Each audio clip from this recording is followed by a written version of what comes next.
Hello everyone, so in these last 2 weeks we went over Unit 3, in which we looked at the art movements for the interwar era and for World War II years. From interwar classicism to social realism, each movement had its own points that made them individually unique in their own ways.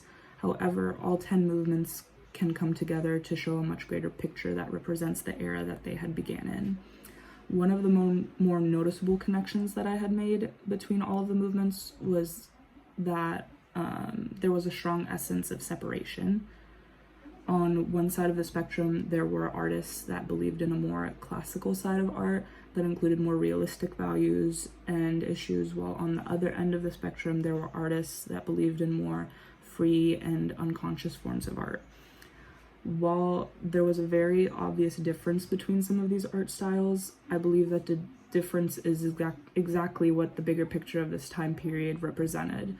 The war itself started because of a very big separation of ideals between the countries that were involved, for obvious reasons.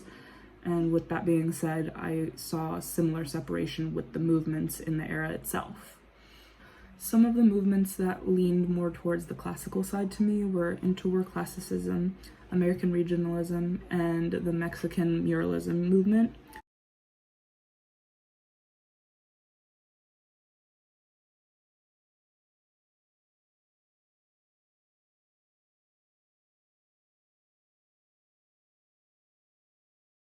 While the artists of some of these movements preferred a more classical approach to their artworks, not all of them necessarily rejected the concept of modernism in their work completely.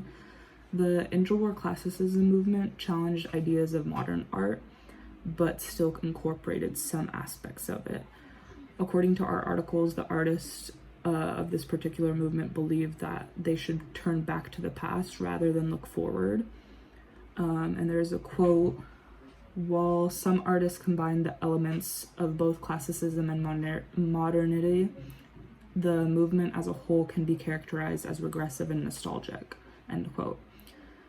With Mexican muralism, it had been brought back to help spread visual messages to the people. And you can see within the examples that were provided on the website how the artists kept to their classical roots, but did incorporate some newer ideals of modern art.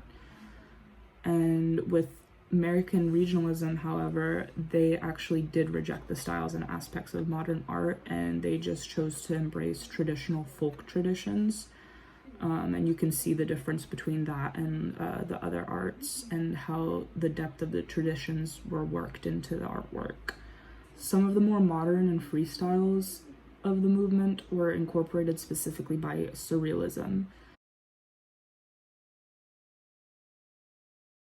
And with the surrealism, artists, quote, sought to channel the unconscious as a means to unlock the power of imagination, end quote. This movement was very heavily influenced by Sigmund Freud and his teachings and theories. You can see an immediate difference from these artworks that were presented for surrealism versus the artworks of the more classical movements. With these, they have almost a dreamy feeling to them because of the way they were manifested, while more classic forms are a more serious tone set with them. And with all these similarities and dissimilarities between the movements, you can tell that they line up with the struggles of the time period that they had been created in. While these movements are separate and they have their own idealistic preferences when it comes to art, they all come together to symbolize the period in time and reflect of the reasonings and differences that led to the war itself. And so for my questions, my first one is that, in my opinion, I found myself more drawn to modern and free styles of some of the movements rather than classic. So to me, the surrealism spoke to me more, and some aspects of the Mexican muralism that had more of a modern concept to them. So I want to know what styles spoke more to you guys and what had drawn you into them. And for my second question, do you think that movements like the Mexican muralism have had some part in inspiring today's artists in creating modern day versions known as like graffiti art? And thank you, and I'll see you guys next week.